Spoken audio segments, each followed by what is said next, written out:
Li xi ieħor diskussjoni oħra illum ħad diskutu l-anzjanità u magħna għandna l-Mister Yasser Tibi kif ukoll Dr. Zaid Tibi, grazzi l-qegħdin magħna. U biex niddiskutu suġġett bħal dan ma jistax ma jkollokx lil Dr. Zaid Tibi li huwa konsulent fi ġeriatrija għal iktar minn 30 sena esperjenza u lil Mister Yasser Tibi li huwa lettur ukoll fuq is-suġġett qed jagħmel dottorat fid-dimensja u anke clinical psychologist u ħabi kbir tiegħu wkoll dik tagħmel differenza wkoll. Absolutely. Grazzi tal-istedina u looking forward li jkollna diskussjoni importanti. Grazzi wkoll li tajtuna l-opportunità biex nitkellmu nitfa' aktar dawl fuqha. Naħseb n-nies kollha jkunu għandhom maċ biex jifhmu das-suġġett iktar. So grazzi. Il-mistoqsija li ħaddiskutu llum għaliex in-nies jibżgħu u jiskerħu mill-anzjanità. Okay, nista' nibda jien forsi nagħti ftit introduction. L-opinjoni tiegħi, Joseph. Aħna unfortunately only bad news jidher fuq il-da. Sort of anzjani kun ma jiflaħx jew da iktar anzjani l-huma b'saħħithom ma nismgħux fuqhom. Ir-realtà hi illi l-maġġor parti tal-anzjani huma healthy people. Okay? So really and truly m'hemmx għalfej dal-biża' kollu. Statistics turi illi people at their 65, 70, 75, 80, 90 jista' jkunu healthy, they enjoy an independent life u m'għandhomx problemi as such. So m'għandniex għalfejn nibżgħu minna. Aħna niġu impressjonati ħafna milli nismgħu minn news u hekk illi obviously jkunu dejjem affettwat. Issa, l-ikbar biża' in my opinion mill-anzjetà hi il-nuqqas ta' indipendenza. So that's the physical part u the mental part is the dementia. Okay? So jekk aħna naraw riċerki u studju illi obviously dementia ħanħallija fidej Yasser. Il-physical aspect illum hemm riċerki turina kif nistgħu nżommu ruħna indipendenti. X'jista' jmur meta tikber inti? Changes huma fil-muskoli, fil-nervituri, fil-għada. Jekk noqdu attenti, it's never too late. Never too late. Really, even at the age of 60 tista' tibda, at the age of 65 tista' tibda. As long as inti żomm ruħek healthy minn aspett ta' muscles, exercise, nervituri, il-balance, nidem jista' jgawdi a very nice and comfortable old age phase. Naħseb parti minna wkoll hija il-perception of old age and what we do before we arrive at that age. Ħafna drabi il-ħajja daqskemm maġla naslu f'punt u qasbis aħna nirrikonoxxu nafu kif wasalna f'dak il-punt. Mela meta xejn ngħid. M'hemmx proper planning, pereżempju, wara li nirtiraw. Se nagħmlu? X'idejat għandna? Kif ħankampaw bil-ħajja? Kif ħangawdu l-ħajja? Kif ħanimlew il-ħin? Mela mbagħad ma nippjanawx sew, ma nippreparawx sew. So meta naslu fiha, mbagħad all of a sudden, oh my goodness. L-anzjanità, ara kif fejn spiċċajt, ara m'għandix pereżempju flus, health-wise m'iniex qiegħed tajjeb. Il-familja mhux qed ingawdiha biżejjed. Allura dik l-idea tbeżza ħafna nies mill-anzjanità. Però kif qed jgħid Dr. Tibi, kif ir-riċerkaturi wkoll, jekk aħna nippjanaw għandna awareness tagħha minn qabel li at some point if we're lucky we will arrive at old age. What are we going to do when we arrive? Aħna kollha għandna ħajja busy, intom id-dajri l-ġurnata timlewha dik il-ħin stess? Le. Ħafna qabel. Ħafna qabel. Sitt ġimgħat qabel. Sitt ġimgħat ġieli anke xahrej qabel, vera. Ġifieri anke sempliċement ċertu appuntamenti u hekk. Aħseb wara il-ħajja tagħna kompletament, mentally u psychologically u emotionally taffettwa ħafna dik id-differenza. Ħafna nies ma jkunux preparati, jiena naf ħafna kollegi wkoll li pereżempju ħdimt ma' ħafna nies ukoll bħala fix-xogħol tiegħi li waslu biex jirtiraw u f'daqqa waħda jindunaw li waslu biex jirtiraw. And then the question is, imma issa x'se nagħmel? Now what next?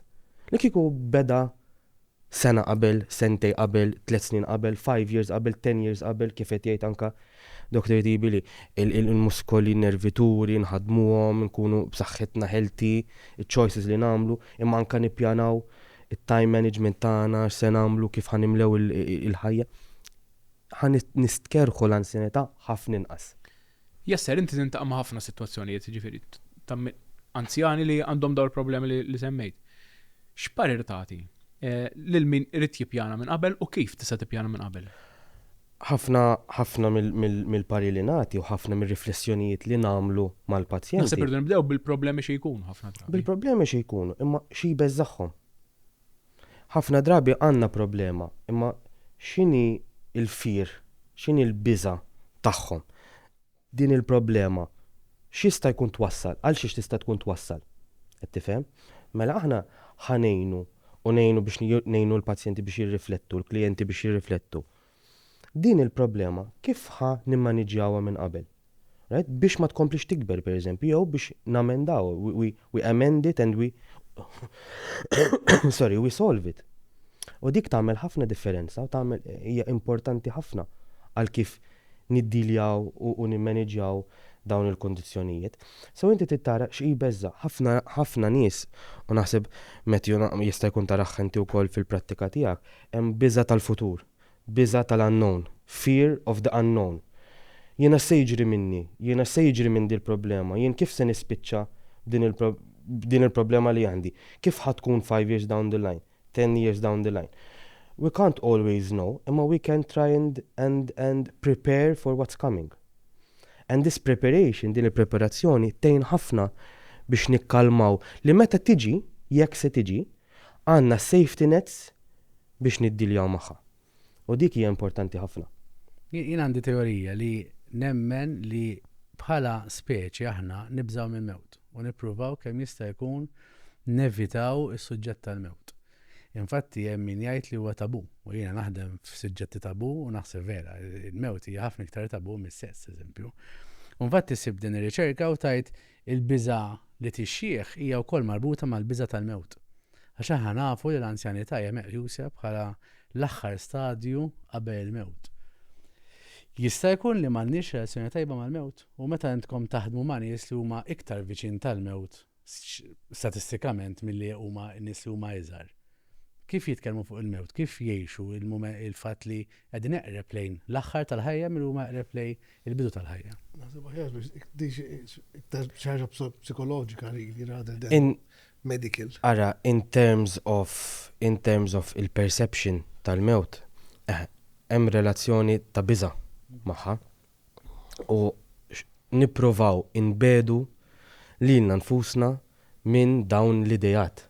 U anka dik taqbel ħafna ma' pereżempju l-Age Group Disassociation Effect li jgħidula bħala teorija li aħna nippruvaw namlu minn kollox biex inbedu lilna nfusna mis-stereotypes u mill-idejat negattivi tal-anzjanità u li huwa relatati mal-età. So il-biża hi li you are closer to death than you are closer to dying than continue to living. Il-fadal mux sar mill-li għad. Eżat, spiegajta ħjar, eżat, li baqa huwa inqas mill-li għanna. So, dik tbeżza ħafna, so mbagħad ħafna anzjani u dik tirrelata ħafna ma' teoriji ta' anka Erik Erikson, psikologi li huma famużi ħafna fil-xogħol tagħna, iħarsu lura. Aħna x'ħajja għamilna, x'legacy ħanħallu warajna. U dik tagħmel ħafna differenza ta' kemm aħna nkunu preparati biex immutu. Aħna x'familja ħanħallu warajna. X'differenza għamilna fis-soċjetà tagħna. Doesn't have to be li krejajna the cure for cancer, imma li għamilna xi tip ta' effett li n-nies ħajftakruna. And that makes a big difference in the way we handle that. Billi joħloq familja. Jagħmilha billi jikteb ktib, min jagħmilha billi joħloq negozju. Il-legacy. Il-punt tiegħek meti hu validu ħafna, però ħana li kienu mill-esperjenza tiegħi dawn il-sena. Jiena jekk nara l-maġġor parti really ma jibżawx as such li modelek nafu li ħammutu, nafu li da meta tiġi. Kif qatt il-biża' huma li jiġu dipendenti minn ħaddieħor. Tista' timmaġina bniedem jkun dependent fuq ħaddieħor, il-familja jkun burden għalihom for the next 5 years, 10 years. Alla jaf, ovvjament. Il-biża' tagħhom li jitilfu l-indipendenza tagħhom.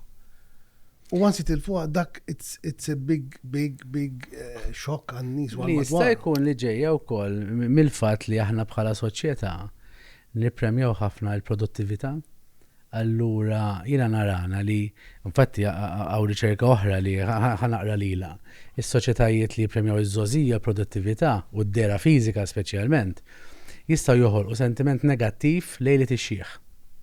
L-anzjani spiss jiġu stereotipati bħala dajfa mhux produttivi. Infatti jiena meta nħares is-soċjetà li ngħix fiha, dawk li ma jipproduċux li huma it-tfal u l-anzjani kważi ġienu żaw il-kelma burden. Vera, jista' jkun li ġejja meta mbagħad ħares lej tribujiet lej iktar eżempju pajjiżi iktar tal-East. L-anzjani tas-soċjetà jarawhom bħala font ta' erf li daw iriduhom jgħixu magħna biex kemm jista' jkun jgħalmuna dak kollu li għandhom u li xew huma biex aħna jgħixu ħajja ħjar. So għandek a walking library li magħhom iktar ma tqattaħim magħhom iktar titgħallem inti. Waqt li llum minħabba li minn ħaġa l-oħra nimlew ix-xeddu bħalma qal ħafna Mr. Tibi minn ħaġa l-oħra, bad m'għandix ċans noqgħod nieħu ħsieb lin-nannu lill-ommi bħalma m'għandix ċans kultant noqgħod nilgħab ma' tfal. Infatti ħan nikkonnekti nipprova li qal Dr. Tibi ma li qed inti, Matthew. Meta anzjani, ċertu anzjani, u di nsibuha ħafna bħala psikologi l-isptar li naħdmu f'dan il-qasam. Meta anzjani jibdu jħossuhom li huma burden fuq familtom u fuq ta' madwarhom u jibdew they associate themselves ma' din stereotype li huma burden, ovvjament ħabba nuqqas ta' indipendenza kif qal Dr. Tibi u ħabba uġieħ jibdew ifittxu l-mewt. So it goes the other way around. Meta Alla se joħodni? Meta so this is kbira ta' absolutely. Jiena tant inħossni li dawk li rabbejt daqqa waħda spiċċajt bħala peaceful. Proset. And this is the biggest issue. Allora l-investiment fejnu fil-relazzjonijiet tiegħi ma' wliedi biex ikollhom edukazzjoni kważi taħdem bil-kontra. Allura iktar ma nippuxxjalu wliedi biex ikunu edukati u jkollhom karriera, iktar qed niffirma is-sentenza tal-mewt tiegħi għax mhux ħajkollhom ħin għalija. Eżatt. And this is the legacy I spoke about. Għax imbagħad iħarsu lura, jsibu luhom f'dan il-post. Jiena ma jiena wara 40, 50, 60 sena nejn familja u nrabbi familja issa ġejt dependenti u għandi bżonnhom. Isu hemm dik stereotype li jiena burden. And kif qal Dr. Tibi ma jriduwix l-anzjani, ma jriduwix din. Allura jaslu f'punt ta' disperazzjoni kif semmejt inti ta' diqa kbira li jippreferu jitilqu, ħallu d-dinja, right? And it's not a suicidal intent. Yeah. It's not hemm risk of harm li ħajaqbdu jweġġaw li imma hemm ix-xewqa li jiena aħjar mejjed milli nkun dependenti u burden fuq familja li jiena kont hemm għalihom. Forse għandi view differenti. Of course. I mean, alright, kif għadna, il-maġġor parti tal-anzjani huma healthy. Dik nixtieq nagħmilha ċara u fatta. So really and truly, bis-soċjetà kif inbidlet, it-tfal qegħdin burden għall-anzjani. Because mingħajrhom ma jistax ibagħtu t-tfal skola, ma jistax imorru x-xogħol, ma jistax jaħdmu, ma jistax imorru l-ġim, ma jistax imorru dan. Jiddependu ħafna fuq il-ġenituri tagħhom. U Alla ħarż ma kienux il-ġenituri tagħhom għax xejn minn dan ma jistax. One person jkun jista' jaħdem, the other one jrid joqgħod id-dar ma' tfal. In actual fact, most of them ma sax ngħidlek statistika ċara x'memx, imma I can tell you easily fuq 70% illi jiddependu fuq il-ġenituri tagħhom. Sandwich generation, nitkellmu ħafna fuqha. Ullum il-ġurnata ħafna drabi, ħafna nies saru jiddeċidu li jkollhom it-tfal iktar tard minn qabel. Jiġifieri hemm ċans kbir li n-nanniet diġà anzjani aktar milli forsi konna. U jsajrulhom ġieli jaħduhom skola huma. U plus li ħafna minn nanniet baqgħu jaħdmu sa ċertu età. Ġifieri meta inti għandek bżonn qegħdin feta li suppost għawdu l-anzjani ta' xtaqt impenġi hija l-verità differenti verità jekk. Alla ħars ma kienux da' u ġieli jagħmluhom il-homework, so imma this is the majority, nista' ngħidlek mhix il-minority. Yes, in that context, il-minority imma mbagħad li jispiċċaw jħossuhom abbandonati. Il-minority Il-minority. rridu nindirizzaw. Rridu nindirizzaw il-fatt li dawn il-minority, right, li huma jħossuhom abbandonati u li jħossuhom mitluqin mill-familja wara li jagħmlu dak kollu li qed tgħid inti. Iva. Hija Disappoint very, very detrimental fuq is-saħħa mentali tagħhom. U nafu li r-riċerkaturi li meta jkun hemm deteriorazzjoni fis-saħħa mentali taffettwa wkoll is-saħħa fiżika Correct. u taffettwa wkoll is-saħħa soċjali. Correct. Naqbel ħafna li il-kontekst li qed ngħixu fiha u d-dinja li qed ngħixu fiha hija negattiva wisq. U dik anke l-istudenti jiena nallima li it is a positive aspect. Jiena l-ewwel slide tiegħi dejjem tkun li aging is a beautiful process. Dejjem tkun. Imma fil-minorità, l-anzjani li huma mitluqin. Għalfejn mitluqin? Għalfejn mbagħad jispiċċaw jħossu dak li qed jħossu? Allura, jekk jiena inħoss li ġenituri tiegħi huma ħanuża kelma li tuża inti mitluqin. Jiena li forsi jiena bniedem pożittiv u nixtieq li ngħinhom ikunu iktar pożittivi. X'nixtieq nagħmel? U anke jekk tidu semmu fejn nista' ninkoraġġihom li jattendu jew li nistgħu morru. Illum il-ġurnata, ġifieri daw il-section tal-anzjani li għandhom bżonn għajnuna, illum daħħalna ħafna servizzi fis-soċjetà. Tista' tgħid kważi kollox, minn handyman għal speċjalità saqajn, għal physiotherapist, għal technician, nurses, tobba. Daw nista' ntuhom ħafna support fis-soċjetà u fil-community. Okay? Anka even hemm scheme tal-helpers. Okay? Tista' tapplika l-helper part-time jew full-time. So daw jkunu hemm it-telecare system biex jibqgħu fil-komunità, jibqgħu ġoddar eżatt, jibqgħu ġoddar tagħhom.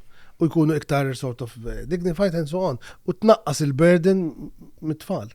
Però minn fuq tfal, però jibqa' l-fatt kif qatt jgħid, jasar ġifieri għandna dak section ta' u bekk biex nibqgħu within the theme of this thing.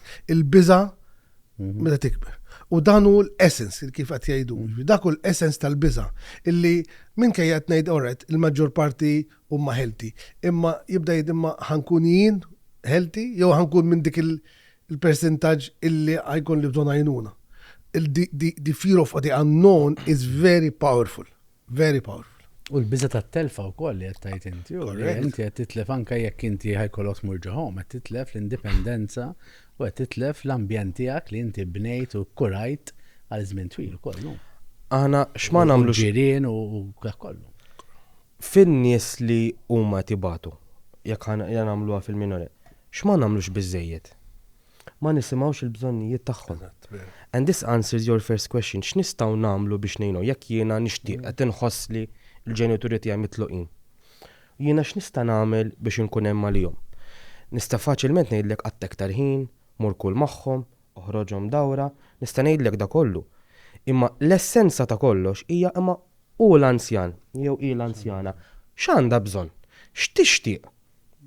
Forsi l-anzjana jew il-ġenitu whatever jixtiequ biss li kull nhar ta' sibt darba fil jiġu jieħdu te għandhom and that will be more than enough. No drastic measures, m'hemmx affarijiet ta' barra minna. Darba fil jaħsreġib il-nepotijiet, nista' nara it-tfal ta' tfal tiegħi pereżempju noqgħod nilab jew nara television magħhom darba f'ġimgħa. Jiena naf min qalli hekk pazjenti li huma real life experiences. Jgħidu li pereżempju jiena n-nepotijiet tiegħi ilni 3 ġimgħat ma narahom. M'għandhomx ċans jiġibuhom sija pereżempju, nqattaħin magħhom. For them, dik biss dik is-sija tneħħi dik jew dik l-idea li huma mitluqin, jew li huma mhux importanti. Ara kemm aħna ara kemm hi sempliċi.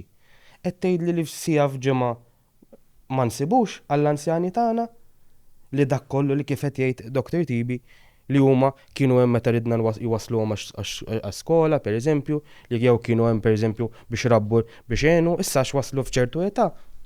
Daqshekk. Issa tkellimna ħafna fuq l-anzjani dawk li għandhom it-tfal, kellhom it-tfal għandhom it-tfal. Imma hawn realtà oħra li hawn anzjani li qatt ma kellhom tfal, qabel qatt ma żewġ, ġifieri dawn ħajaslu għal dik il-fażi, forsi ħaffaċċjaw waħedhom taraw xi differenza kif ħarsu lejn l-anzjanità min qiegħed waħdu qabli bażla tiegħu wkoll. Ma taraw xi differenza kif il-mod kif jaraw l-anzjanità, il-fatt li dawn mhux ħajkunu fuq pejs ta' nies tal-familja, Imma xorta jistgħu jkunu Għalli fil-ASS u għamil ħafna riċerk fuq anka loneliness, għax inti għat titkellem forsi anka loneliness, jew forsax loneliness, health- tkun health loneliness, il-fatt aspect. li mhux ħajkunu fuq ta' pis fuq nis tal-familja, ma dawn ħanejdlek punt importanti, interessanti. Daw li għat issemmi inti, xorta jħossuhom burden fuq is-servizzi u fuq il-healthcare staff. Taf kemm il-darba per eżempju naħdem anzjani l-isptar li jgħidu ma jattilhomx in-nurses għax nibża l-indejjaqhom.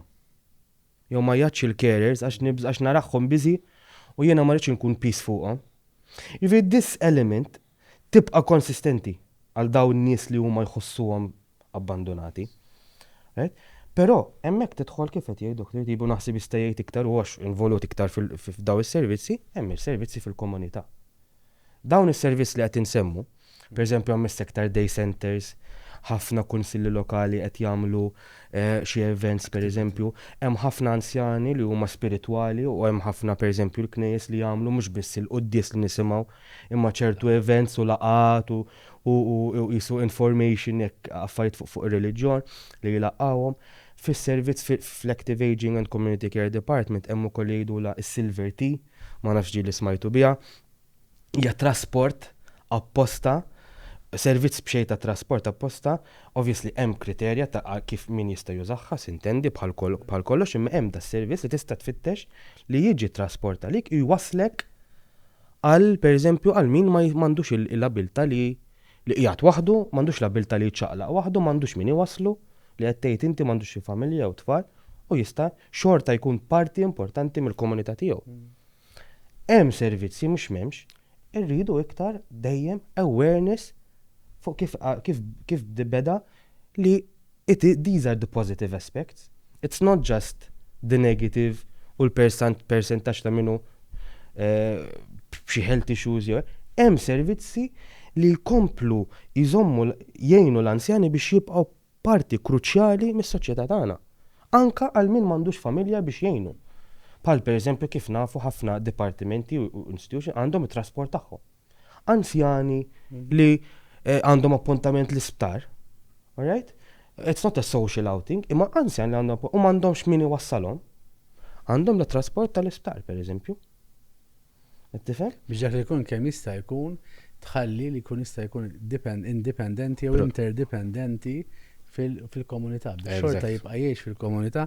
Qed insemmu problemi li jiġu mal-anzjanità imma affarijiet ukoll li huma pożittivi mal-anzjanità li qed insemmu iktar ħin, għandek iktar ħin liberu tista' tqattaw kif tixtieq inti, tista' tqatta' ħin man-nepotijiet tiegħek li forsi qabel ma stajx tagħmlu anke ma' wliedek stess.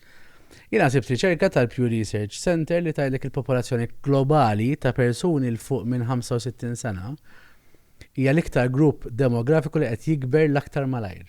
Fi skont dir riċerka sal-2050 huma ftit snin oħra, 25 sena oħra, in-numru tal-anzjani huwa mbassar li jiżdied minn 500 miljun għal 1.5 biljuni, ġifieri 3 darbit iktar.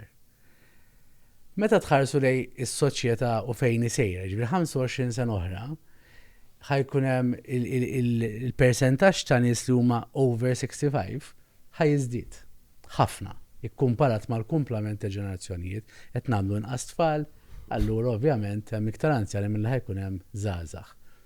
Meta tħares lej politikalment, soċjalment, anke fejn jidħol xogħol u ekonomija, kif taħsbu ħadd taffettwa s-soċjetà l-fatt li qed jiżidu l-anzjani ħaniġu f'punt fejn ismani ta' 75 nirtiraw, nistgħu nibqgħu naħdmu iktar li jkollhom rwol iktar attiv, kif taħsbu ħadd taffettwa s-soċjetà? Di mistoqsija li multifaceted, Matthew. Għalek għanna jikom it-nej, medicina u psikoloġija. Eżatt, memx risposta wahda. Għajmin għat titkellem fuq kemm s-soċjetà, il-economy, il-health sector, il-family aspect, hemm ħafna xtajd li da. A healthy elderly population is the best way forward to preserve the health of the society. A sick section of elderly, your higher percentage of elderly ma jifilħux ħajamil ħafna burden. Di taf kważi in general. let's say l-anzjani jagħmlu 10, 12, 14% of the population, and most of the time they consume 50% or over 50% of the national health budget. So, iktar ma ħajikbru. Għalek jiena xtaqt illi nagħmel enfasi illi nridu nistudjaw x'inhu l-fatturi li ħalluna indipendenti u ħalluna b'saħħitna u ħalluna we enjoy our elder life biex inti tibda at any age u you can reverse. Nlum l-ġurnata nafu li literally aging can be slowed down, you reversed through certain measures. U rridu nagħmluhom. Jekk fil-fatt meta bdejt nistudja l-ġeriatrija, l-aging, most of the population kienet pyramid. Ħafna newborns u ftit anzjani. So it was pyramid. That was 30 years ago. Illum il-ġurnata dal-pyramid għattitli fi shape tiegħu. M'għadux pyramid, m'għadux pont ta' fuq. Għat jimbidel. U wara ċertu periodu ħajġi rectangle. U wara ċertu periodu il-pyramid ħajreversja ruħu. Il-punt ħatkun isfel għax kif għat inti inqas tfal u iktar elderly population. Allura daħ jkollu impatt kbiru diġà il-gvernijiet madwar id-dinja u l-advance għat jieħdu precautions, għat jieħdu measures for that. Imma yes, you're right, illum il-ġurnata xaħad 90 maħdux 90. Qabel xaħad jaqbis 75. That's a lot. Eżatt. Illum eżatt. Illum 100, 101 ma għadix miraklu. U we're expecting this. Issa, l-opportunity li we need to keep them engaged. Iġviri, hemm ħafna affarijiet nistgħu nitalmu minnhom f'kwalinkwa qasam. Medical, engineering, plumbing, electricity, mechanics, boats li aħna Malta importanti. U nridu nitalmu, nridu nibqgħu ntuhom ir-rispett u l-importanza u nitalmu minnhom. Kif semmejt inti f'soċjetajiet oħrajn, l-anzjani u sors ta' erf. Aħna għamilna żbalji f'ħajjitna. Ġifieri titgħallem żbalji sewwa. Ġifieri jekk xi ħadd jista' jgħidlek ismani, jiena wara 30 sena tgħallimt miżbalji tiegħu ħanajdlek x'inhuma. Jekk nisma' minnhom jifrankalek koċ problemi u nases illi jistgħu jaffettwalek ħajtek. So importanti s-self-esteem tagħhom dak jola. U I think tajjeb ħafna wkoll illi l-istat joffrilhom opportunities to work. Aw minnhom illi lesti jaħdmu anka kważi b'xejn. Basta tini xogħol ħanaħdem. Anka jiena bħala tabib, l-obbligu tiegħi illi n-knowledge tiegħi wara 35 years ngħaddi għal younger generation ta' tobba għax li għada bitada ħajkun li bżonnhom jien. So l-obbligu tiegħi li ntihom però ħajsaqsuni meta nkun 70, meta nkun 68, meta nkun 70, ħajsaqsuni isma' doktor, inti wara daw l-snin kollha taħdem ma' pazjenti, tista' tina ftit guidance kif nistgħu nevitaw ċertu żbalji jew we protect our backs? Ħanoħodha minn perspettiva naqra differenti, jekk nista'. Kif qed jgħid, avvanzi saru kemm trid u xogħol tajjeb sar ħafna. And this needs to be highlighted iktar. Għax l-anzjani tagħna qed nippruvaw ngħinuhom kemm jista'. Jiġifieri avvanzi sar ħafna, speċjalment li qed jinżdiedu il-popolazzjoni tal-anzjanità. Alright. Jiena nħoss li għad hemm bżonn iktar xogħol fuq il-mentalità ta' ċertu nies. Speċjalment meta naslu għal ċertu età. Mela ħantikom eżempju. Ma tiġrix ta' spiss, imma ġieli ġrat. Fej jiena qed naħdem ma' anzjani ta' 94 sena, 93 sena, u jiġu nies u jgħiduli imma ma' 93 sena sa tagħmillu issa da. Kif se tgħinu da? Tipo, isu hemm dik l-impression li għax wasalt sa ċertu età, daqshekk, tittaqta' qalbek. This is in the very minority, kif qed ngħid. Imma meta naslu għal 2050 and the amount of population will triple tal-anzjanità, dik il-minorità ħadd iżdied jekk ma naħdmux fuq issa. It is proportional. Sewwa, ġifieri jekk għataw illum idea li għax persuna wasal ta' 90 sena, per eżempju, se tagħmillu terapija, se tgħinu fis-saħħa mentali, mhux 90 sena għandu mhux ovvja ħajħossu bidwejja. Le, mhux ovvja. Allura, fuq il-riċerka li qed tgħid inti, din il-mentalità, kif se nagħmlu biex ma nħallu biex tikber mal-popolazzjoni?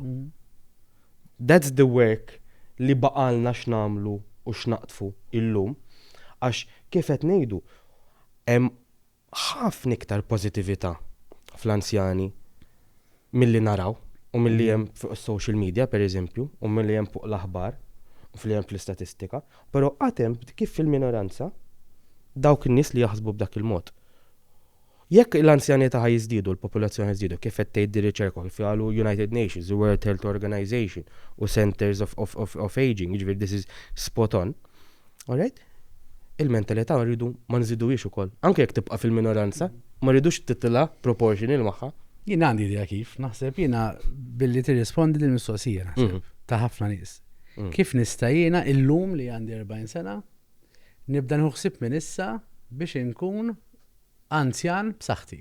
Preparazzjoni. Jiena bniedem li ma tantx naħseb hawn bħali li jiena I look forward li nikber, mhux li nkun anzjan li nikber. Jiena li nikber ma tbeżżanix minn xi ħadd li ngħid u faxalaqt 40, xalaqt 50, 60. Ġifieri ħanedu mill-aspett mediku u mbagħad mill-aspett psikoloġiku wkoll. Ġifieri jiena illum x'għandi bżonn nagħmel illum tajjeb biex meta nikber tajjeb inkun xorta b'saħħti kemm jista' jkun. Illum ġurnata hemm ħafna research. In fact, jiena dan il-moto tiegħi metu li illi l-aim tagħna nridu ngħixu as much as possible, as young as possible. So, jekk inti tara riċerki fuq xi ħaġa jdur l-frailty, għax għandna dak il-issue tal-frailty, x'inhu ma l-affarijiet li tista' tipprevenihom? Mela, l-exercise it's a must. Ħudu. Daw ma research, daw ma points illi has been studied. Issa ma għandekx għal-fejm ta' nidu exercise, ħafna jaħsbu tidmur il-ġim u tagħmel. No, mixja ta' 45 minutes, 3 times a week is more than enough to keep your heart, your lungs. Tifhimni inti, ġifieri inti ħatajd l-inqas li għandi bżonn nagħmel biex inkun b'saħħt. Għandi bħala eżempju, għax inti you're very busy. Exactly. Allura, saħħa l-muskoli, hemm ċertu exercises li anka tista' tsaħħaħ in-nervituri, ma nabbużawx li nfusna ġifieri tikol healthy u tikol healthy taf kif tikol ftit, okay? U ma tħallatx ħafna fl-ikel. Okay?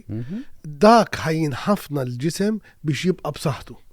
Fil-fatt soċjetajiet li jiklu ftit u jkun żommu sort of ċertu bilanċ fil-mod kif jiklu huma l-iktar healthy. La kolesterol, cancers mill-inqas, heart diseases mill-inqas, il-muscles. U forsi ma nistax nsemmi ċertu, imma per esempio il-naħa ta' Iceland jew Alaska, areas in China per esempio, daw huma nies li jistgħu jgħixu sa 90 u jkunu għadhom qed jagħmlu il-martial arts. Issa, nridu nkunu wkoll koraġġużi, ġifieri forsi dik inħossni iktar komdu nitkellem miegħek għax inti l-espert fuq da. Nibżgħu nitkellmu fuq is-sexual aspect. Għala anzjan li għandu 70 u 75, whether male or female, m'għandhomx jibqu għaddejjin u jieħdu pjaċir. Għala, di ta' instinct, it's part of our life. Mela, inti tara l-affarijiet mod holistiku. Jien ħanżid is-sess darbtej fil-ġimgħa mal-exercise. U by the way, a 20 minutes sexual activity, das is a great 5 kilometers. Inti. Mezza taqas mill-45. Oġbitu di, eżatt. Allura, again, tagħmel regular check-ups, qed nitkellmu again, dejjem naraw il-vista, ismieħ u importanti u kif darba tkellimna anka snin, ħafna ma jitkellmux fuq snin. Taf kemm huma importanti li tieħosib sninek inti. Għaliex għax jekk inti snin huma in a bad state, mela il-ħanek ħajntela bil-bakterja. Il-bakterja ħatibda bniedem jiblawhom ġostonku. Ma jistax jomod l-ikel u kif nafu jekk l-ikel ma tagħmlux sew ħajinżil fuq stonku ċabib u ħajbat stonku. Stonku l-entrance l-ġisem għal-vitamini u daw iktar ma nikbru għanna bżonnom iktar il-vitamini u sostanzi. So, jekk nieħdu ħsieb dawn l-affarijiet u li sempliċi ħafna, nista' niggarantilek li l-maġġor parti ħatidħol fil-fażi tal-old age, okay? U li tħossok tajjeb u tħossok happy, għax issa qabel ma nistħalli nagħti ċans il-Jasir, ma nafx jekk rajtuh ta' studju tal-happiness. It was amazing, meta rajtu, ġviri, nkunu iktar happy meta nkunu għadna 5 u 6 u 7 u 10 u 12 years of age. Jibda il-happiness jonqos, meta ntħu fit-teens u ta' fil-waris ta' teens, jonqos to a minimum during the productive age, ġviri minn 25 sa 55, and strangely enough, wara l-55, jirġa jibqa' tila. Nidhom ħajkunu iktar happy, għax naħu responsabilità minn fuqhom, forsi tfal kibru issa indipendenti, il-loans li kellhom mal-banek probably diġà ħalsuhom. So that scale is, so nridu nieħdu nota fil-daw ir-riċerki. Ġifieri suppost li meta tneħħi responsabilità minn fuqek ħatħossok iktar relief u iktar happy u anke mentalment tkun aħjar. U jibqa' l-fatt li obżjan ħalli fidej jasir stress. Jiena I'm a very firm believer li stress ikisru l-ġisem. Stress hormones, stress fuq il-nerv, fuq il-muscles, inti minn ma tinduna tkun anke din. Stress u fattur nridu nieħdu ħsieb. Li xejħek, literalment xejħek. Eżatt, xejħek, correct. Issa, just to make it clear, I'm not talking about naqqas stress, għax diffiċli tnaqqas stress. It's how you manage your stress. Infatti hemm riċerka kbira ħafna u longitudinal study fuq l-istress, il-mod kif tgħixu kif tħares lejh ukoll. Mhux l-istress fil-verità jagħmilek il-ħsara, però l-mod kif tħares lejh l-istress. Correct.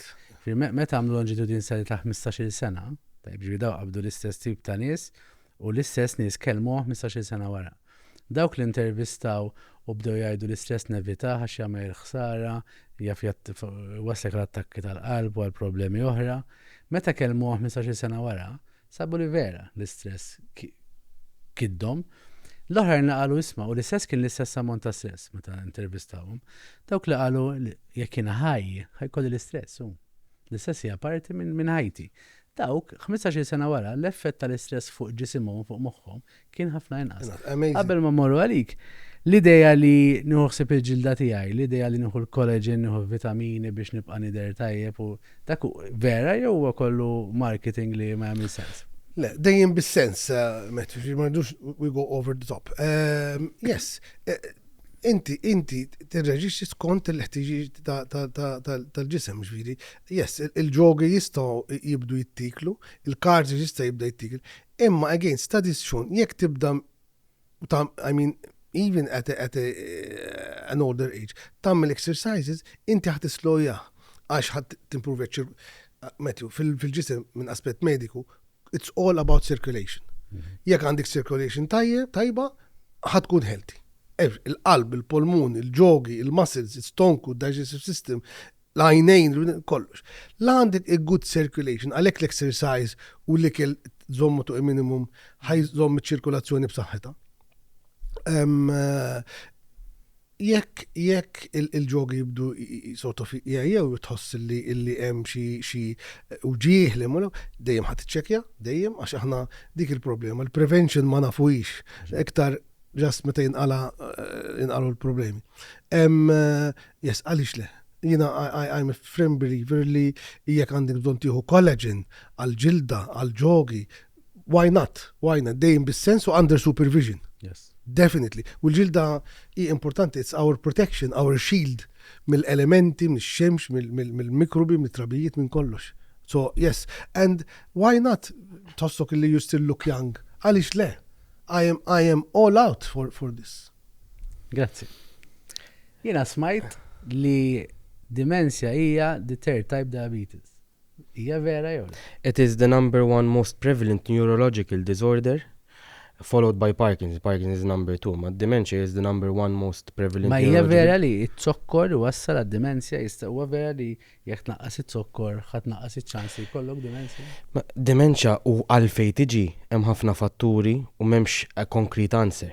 hemm ħafna genetic factors, hemm ħafna issues in lifestyle choices, hemm ħafna neurological changes li huma normative neurological changes, jgħidu atrophy fejn il-moħħ jibda jixrinkja, jibda jisu jonqos in size, and these are normative atrophic changes jgħidulu, u jista' jkun li mbagħad ikun hemm ċertu elementi ta' trauma, per eżempju, ta' psychological effects, tissaqsini fuq it-sokkor. There is a link, but it may not be as, per eżempju, strong as compared with trauma, for example, and with depression, all right? So someone who is depressed does not automatically mean that they will become demented, but there is a strong link there. Xaħat li għadda minn stroke, per eżempju, hemm ħafna link, there's a higher chance li jkollu, per eżempju, vascular dementia, which is a type of dementia. So there are other stronger links, but it is the most prevalent neurological condition that exists amongst older adults, and it is particularly worrying għax, u din hija parti mill-istudju li qed nagħmel bħalissa, hija li ħafna anzjani ishom ma jkollhomx awareness ta' x'inhu qed jiġri. Tendenċi li fid-diabetes, per eżempju, jkun hemm rational understanding li jien għandi din il-problema. Fid-demenċi hija naqra differenti. Għalihom isu kollox normali għaddej, bħal ħafna min-nies kollox normali għaddej.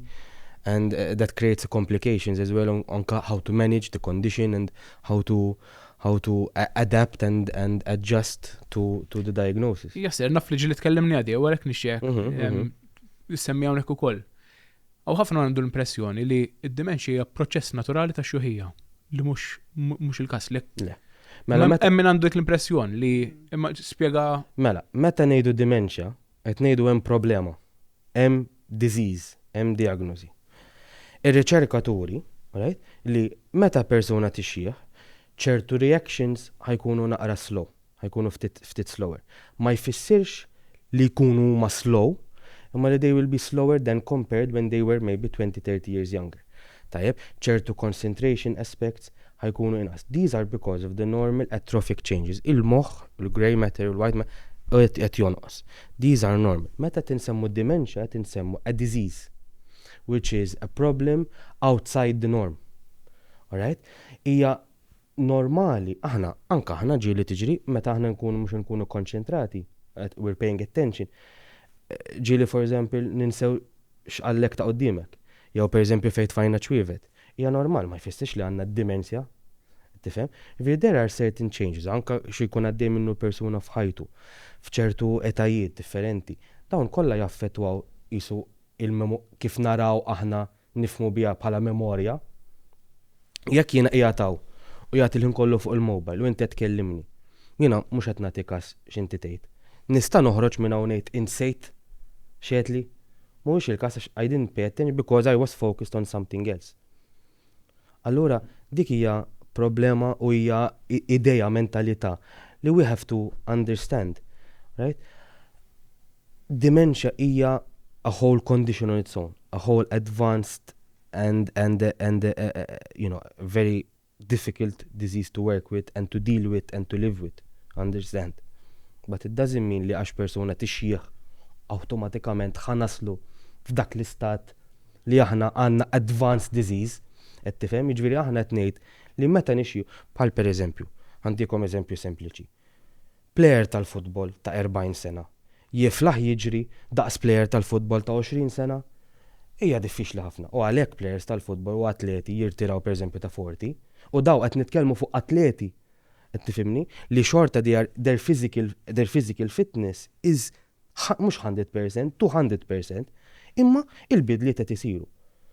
Ma jfissirx li ma jifilħux jimxu, jew li għandhom bżonn riabilitazzjoni pereżempju, jew għax anzjan kiber mela forsi nesa xi ftit mela bil-fors għandu dementia at such an advanced stage. Psikoloġikament jiena kif nista' nieħu ħsieb is-saħħa mentali tiegħi, my mental fitness, biex meta jkolli 70-80 moħħi jibqa' iffukat kemm jista' jkun, għax inti tajt naħseb jiena li anke moħħi kemm jifraħ jiffoka u jieħu ġo fih illum u jipproċessa llum. 30 sena oħra ċans huwa mhux ħajkun qed jipproċessa bl-istess mod, mhux hekk iżek qed tajt. Għalma x'nista' nagħmel. Ma jfissirx li hemm problema, ma jfissirx li hemm problema. It's aging, parti mill-aging. Ma x'nista' nagħmel biex xorta illum forsi nużax il-100% kemm jista' jkun u moħħ ta' 70 xorta nużaħ il-100% ta' 70. Jien għalija li nippreparaw u nifmu x'jista' jsir fl-anzjanità. Kontu titkellmu l-ewwel fuq il-collagen u daw l-affarijiet u skin u l-head. Naqbel magħkom, there's nothing wrong with trying to stay young and trying to feel young. Pero u this is not a criticism, pero għalfej hemm anti-aging creams. Mhux aging healthily creams, anti-aging. Anka t-terminoloġiji li tmur tixtri, diġà qed ibeżżak mill-anzjanità. Għalfej aħna nibżaw mir-wrinkles, per eżempju. It's fascinating, ġifieri kulħadd għandu dritt, it's not a criticism at all, imma jiena xogħli hu li nifhem il-mentalità u l-idejat wara d-deċiżjoni ta' xi ħadd u nirrifletti fuqha. Għalfejn nibżaw minn wrinkles, per eżempju, u nagħmlu daw l-anti-aging creams.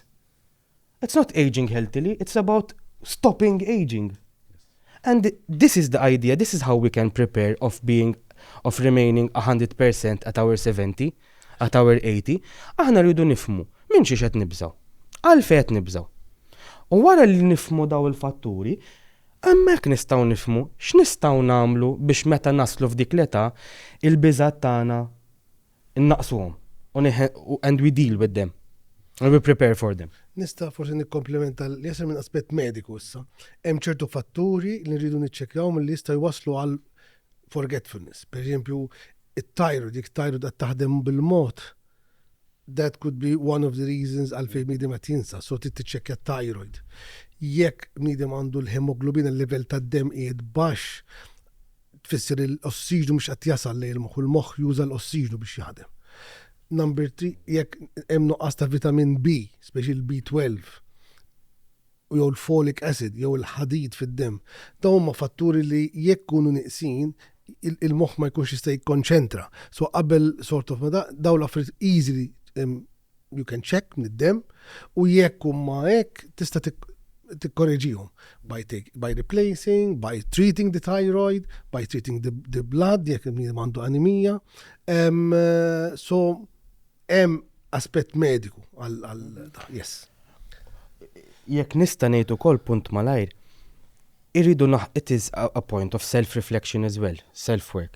Irridu nkunu flessibbli li ċertu bidliet ħajsiru. Jekk aħna nkunu adamant li ma jistgħux naslu għal dak il-punt, li bil-fors qatt ma tista' ssir għalija, hemmhekk ħajkun hemm mental block. Jiena jaf nasalfu, jiena bħallum nista' nerfa' daw ġixtazzi. Għandi saħħa nerfa' m'għandix saħħa nerf iktar. Jiena hekk ħajti bħala adult nista' nerfa'. At some point, forsi flok 2 nista' nerfa' tazza waħda. Jew flok ġixtazzi mimli nista' nerfa'hom 2 naqsin iktar. Ħanasal għalija dak il-punt, ma jfissirx li għax wasalt għalija mela jiena spiċċajt. Mela jiena irrid nintraba ġo sodda u ma nrex niċċaqli jew nintafa' f'wheelchair u niġi depe. Irrid naċċetta. Is-saħħa ħatonqos, ma jfissirx li hija parti mill-preparazzjoni li bdejt issem iktar qabel. Ġifieri l-preparazzjoni mhux biss tittaħseb għal flus. Eżatt. Preparazzjoni li taf li ħatasal f'dawk il-punti. Anka sempliċi punt. Naħdem ħafna kemm ngħidi u ikolli anzjani, pereżempju, naħdem magħhom kienu jgħiduli pereżempju jiena il-mixja sal-kniexa konna nagħmilha f'5 minuti. Issa nagħmilha f'nofsija. Tamila. Allora x-xogħol ta' nifhem li hija diffiċli għalih, ġifieri I'm not negating jew invalidating x'qed jgħaddi minnu, imma jagħmilha. Ma fiha xejn ħażin inbilli minn 5 minuti issa qed toħodni kwarta, qed toħodni nofs, qed tagħmilha. Qed tagħmilha at your own pace. Il-bidliet saru, imma l-100% tiegħek issa mhux 5 minutes, imma 20 minutes. But that's still active aging, that's still remaining independent, that's still being able to do certain things. Allora tipprepara li daw l-affarijiet. Imma illum hemm eżerċizzji mentali li nista' nagħmel biex eżempju nisemmejt it-trauma. Trauma hija xi ħaġa ma nsibx ta' tevita, ma nistax nagħżel li nevita. Però jekk jiena kelli trauma, hemm affarijiet li nista' nagħmel biex xorta nipprova nipprevjeni d-dimensja jew inkella moħħi hemm affarijiet li nista' intih jew nevitalu. Yes. Jien naf li scrolling fuq il-mobile. Yes. Ħajjejn moħħi jew mhux ħajjejn moħħi. Yes. Hemm ħafna fatturi bħal pereżempju affarijiet bħal sleep hygiene. Right? Dik hija punt importanti li nirrakkomandaw. Pereżempju, diffiċli ħafna illum tikol fis-6:30. Għada tikol fl-10.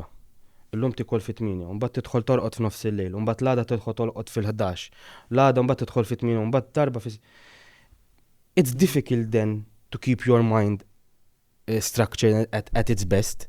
Allora hemm daw l-affarijiet. Jekk inti l-ħin kollu qed tara scrolling on Facebook għal 3 sigħat qabel ma torqod. Jew pereżempju tikol fl-10 ta' filgħaxija. Aħna nafu li obviously tabib jista' jgħidilna ma rridu nħallu ħin biżejjed wara l-ikel qabel l-irqad minn għaliex is-satej jew 3. Jekk ħadd ikol fl-10 u tidħol torqod fl-10 u nofs. X'effett qed jagħmel anka għax mhux qed tistrieħ. U għalfejn qed insemmi da, għax jekk inti mhux qed tistrieħ, the accumulative effect fuq il-moħħ. Inti meta intom ma jkollkomx lejl tajjeb, ma torqdux tajjeb, li kulħadd tiġri. L-għada tqumu fresh, tqumu motivati biex tiġġieldu l-ġurnata. Mhux normali. Aħseb wara meta jkollna accumulation ta' dawn l-affarijiet, il-moħħ ħajbati mbagħad għax ibati il-moħħ. Il-personalità tal-persuna tinbidel, il-mentalità tal-persuna tinbidel, l-emozzjonijiet tal-persuna tinbidel. Dawn l-affarijiet huma kollha importanti. Jiġifieri scrolling on Facebook rridu naqsu, television rridu naqsu. Nagħmlu affarijiet pereżempju writings jew diary jew journals jew crossword puzzles rridu nużaw il-kitba. Anke jiena ma' adult li mhumiex anzjani.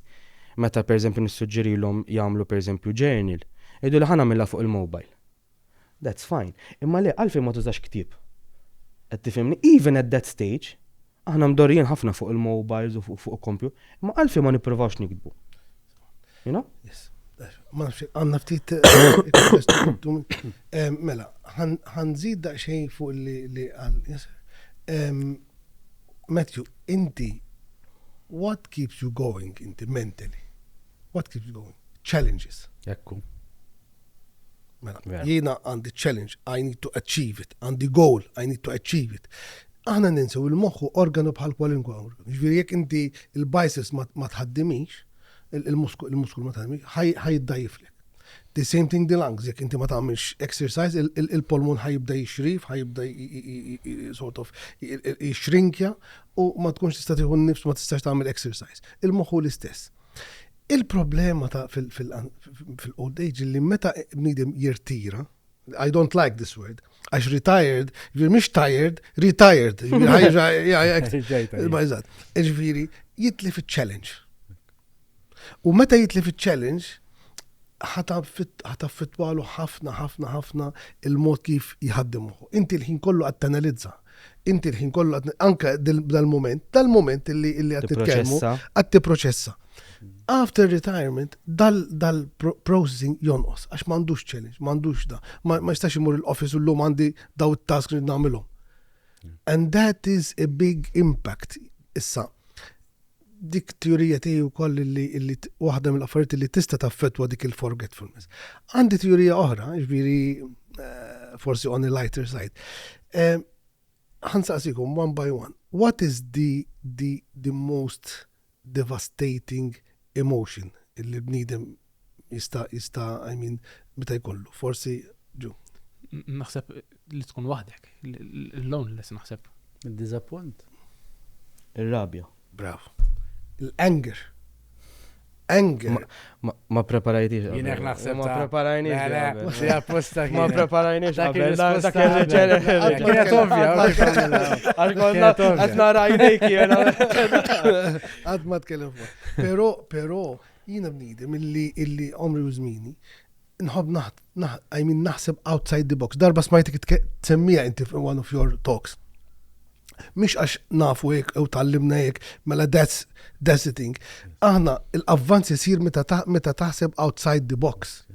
Jiena l-kodba li tallimt bihom mediċina in 1980 fil-80s m'għadhomx jgħoddu, m'għadhomx validi. Iġbir dak iż-żmien konna ngħidu dal-proċess ma jistax isir.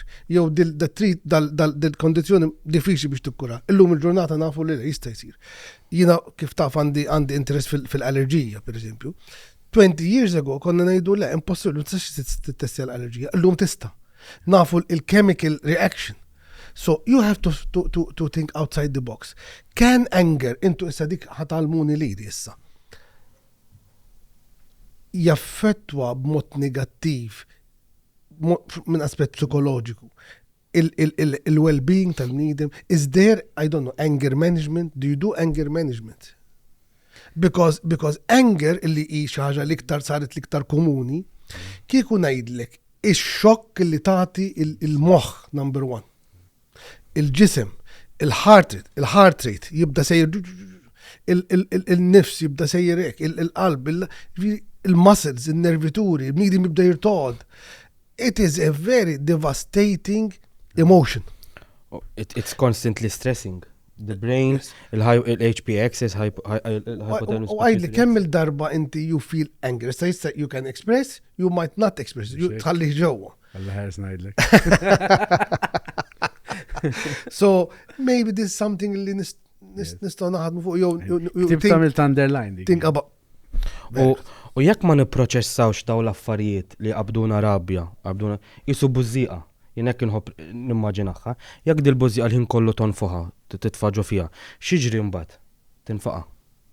So jekk inti ma tipproċessax u ma taħdimx fuqha daw l-affarijiet, right? Il-bużiqa ħatinfaqa, mbagħad meta tinfaqa, then it will be too late. It will be very difficult. Pero din anka kif qed titkellem Dr. Tibi, il-fatt li meta ngħidu għax irtirajt minn xiex, irtirajt minn xogħol. Li hija parti minn mhux mill-ħajja tiegħek. Eżatt. Irtirajt, però naħseb anka l-fatt li u kważi bil-forsa x'in qattaw ħafna ħin ix-xogħol u ħafna affarijiet iduru max-xogħol vera. Imma naħseb kemm importanti mill-ewwel nibdew niffukaw fuq affarijiet oħra, ġifieri kultant tibda tgħid imma possibbli meta qed qatta ħafna ħin ix-xogħol ma jkollokx ambizzjonijiet oħra li tgħid isma' ħajkolli iktar ħin liberu dawk ħanamilhom. Naħseb huwa importanti ħafna li tibda tagħmilhom kmieni qabel ma tirtira mix-xogħol. U kif għal jaser tibda inti l-preparation long way before. Hobbies. Irtirajt mix-xogħol, mhux ħanagħmel dal-punt bħala eżempju. Alright, inti ħafna drabi ikollok persuna mill-koppja li qed taħdem, alright? U persuna pereżempju li qiegħda d-dar jew taħdem jew qiegħed id-dar ukoll. Wara li jirtiraw mix-xogħol, mela daw matul il-ħajja iqattaw ċertu ammont ta' ħin flimkien matul il-ġimgħa. Tajjeb, 5 hours, 10 hours, imma jqattaw għax hemm ix-xogħol. Meta tneħħi x-xogħol, inti miżerjament qed iżid 40 hours a week extra li qed tqatta miegħu din il-persuna. F'daqqa waħda jinbidla anka fir-relazzjoni. Daw l-40 sija se nagħmlu bihom. Ħafna drabi nisma' u qed tiġri ma' saqajja u qed jiġri ma' saqajja issa d-dar. U kif xbajt aħjar jitlaq il-barra, jew titlaq il-barra kif konna nagħmlu x-xogħol. Anka dik il-management tagħha dik għax is-sijat iżdiedu, imma aħna bdaw l-40 sija ekstra. Kif nistgħu nimlewhom? Kif nistgħu nibqgħu produttivi? Ejja nikkomunikaw, ejja nipproċessaw, ejja naħdmu flimkien. X'inhu? U nifhem ukoll, jiġri dak l-40 sija jisseb hemm ukoll ħin il-bot. Absolutely, għandek bżonn. Il-hobbies u l-affarijiet. Absolutely. U ħaġa oħra, in answer to your question li kif tista' żomm ruħek ibqa' in kontatt mal-ambjent madwarek. Ara news kuljum. Ħalli għandek calendar, ħalli għandek diary, iktib. Meta jgħid il-verità, meta tkun on holiday. Okay, u m'għandekx għaru m'għandekx dari. Nista' allarina jgħidlek isma' llum x'data għandna. You will pause for a minute. You will pause. 6 jew 7 minix ċert. Normal. But doesn't mean you have dementia. Għax ma tix għattara d-dajri kull-jum għax jgħid on holiday. So I don't care if it's a Monday or a Tuesday, jew it's 7th or 8th of the month. Meta, again, at this all, ma għadekx tmur ix-xogħol, ma għadekx da. Jekk ma tibqax in contact ma daw l-affarijiet, ħatibda minix ċert. U some people ma jinterpreta għatinsa, ma jafri li jekk tlita u l-erba llum. So newspapers, tinżel tara, I mean, tkellem mal-grocer, mal-butcher, per eżempju, ma tal-ħaxix, importanti li tibqa' żomm moħħok attiv. Imma jridu kollok challenge. Mr. Tibi u Dr. Tibi l-ħin għad-diskussjoni għaddinna, pero qabel nagħlqu nixtieq li nieħdu kommenti konklusiv bit-tnejn intom dwar is-suġġett li kont qed nitkellmu. Okay, mela ħanħalli l-aħħar komment il-jasser. Mela, jiena kif bdejt fil-bidu, jiena nemmen illi going to old age. Naf illi hemm challenges, hemm il-biża illi time is running out, imma m'għandux għalfej ikun fażi ta' inkwit u ta' worries u ta' tista' nidem jieħu pjaċir, il-responsabilità li kellu kważi neħja minn fuq spallej u jgħix ħajja illi tista' tkun kompluta minn kull aspett. Okay, so u jibda jipprepara. It's never too late to live a healthy old age. Jiena nagħlaq jekk nista' bl-ewwel slide li dejjem niftaħ mal-istudenti tiegħi. Aging is a beautiful process. If dealt with and managed, prepared well minn qabel, aging is a beautiful process. U nuża din il-quote li darba rajt, older adults are like the roots of a tree. L-anzjani jibqgħu huma jiġġemmu bħala roots u jibqgħu jerfaw il-familja u jibqgħu jerfaw is-siġra. Jiġifieri l-anzjani għandhom ħafna iktar xjagħtu, m'għandniex għalfejn nistkerħu l-anzjanità, hemm ħafna iktar avvanzi u ħafna iktar servizzi u ħafna iktar affarijiet u attivitajiet li ngħinu biex inżommu l-anzjanità indipendenti u anke għal dawk li forsi ma jistgħux jibqgħu indipendenti li huma fil-minorità nibqgħu ngħinuhom għax-xorta kif semmejna fil-bidu għandhom ħafna esperjenza, ħafna erf li jistgħu jibqgħu jituna. Matthew? Jiena da suġġett joġobni għax naf li huwa inevitabbli. U il-mod kif il-filosofija tiegħi tal-ħajja hija bħalma tindunaw f'kull episodju li nagħmlu dak li ma tistax tevitaħ, prepari jekk nifsek għalih. U naqra ħafna anke fuq blue zones madwar id-dinja ta' anzjani li bħalma semmejna llum jibqgħu kontenti, jibqgħu b'saħħithom sa ma jmutu. U hawnhekk semmejna relazzjonijiet importanti li jkollok relazzjonijiet madwarek mal-ġar, mat-tfal, mal-mara, ma' nista madwarek li jkollok purpose, tajjeb, jekk hux hobby, jekk hux challenge, jekk hux sports ma xi ħaġa li inti qed tagħmel biex tqum filgħodu għaliha, x'qed tiekol l-eżerċizzju u tibqa' ntaċċ ukoll man-natura wkoll. Jiġri dawn kollha affarijiet naħseb li ħarġu ħafna tajjeb illum biex wieħed isir anzjan b'saħħtu. Mr. Yasser Tibi, Dr. Zaid Tibi, grazzi li kontu magħna. Jekk minn segwa din diskussjoni saba interessanti dejjem inħeġġuh biex jiffolowja l-paġna tagħna biex ikun hemm aktar kontenut simili, diskussjonijiet oħra, sakemm nerġgħu nintaqgħu għal diskussjoni tal-għaliex oħra, suġġetti oħra differenti, min jaf x'ħajkun is-suġġett li jmissu kol